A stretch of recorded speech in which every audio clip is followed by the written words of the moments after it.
સીતારામ, જય શ્રી કૃષ્ણ. દાયરાની વાગ્યા અટાણે 12:30. હું બનાવું ભજીયા ગરવાળા. બકાલું નીતિન ને ધીરુભાઈ રાણા સવારે ગયા હતા પણ મોડા આવ્યા. આ બકાલું અમારું છે, ઓલી બાજુ પડ્યું ધીરુભાઈ નું છે. ને બકાલામાં કઈ હતું નહીં. કૃષ્ણે બટેટાનું શાક નાખ્યું ને મેં કીધું હું બનાવું ભજીયા. ને બટેટાનું શાક કઈ ભાવતું ન ને કઠોર વળી કેટલું કાયમ ખાવું. હાલો બધા ગરમા ગરમ ગરવાળા ભજીયા ફુલવડા. હાલો બધા બપોરા કરવા. જેમ બધા બપોરા કરવા નીતિન ગાડી હું કરે ઓછા ભાવે. અમારે રાત આખી મેવારી ધોમે ધોમ. અમારે વેકરો આવી ગયો, વેકરી આવી ગઈ.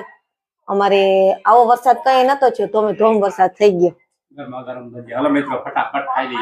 આ ગરમા ગરમ નો ભાવે, ઠરી જાય ને તો મજા આવે ખાવાની. હાલો બધા બપોરા કરવા.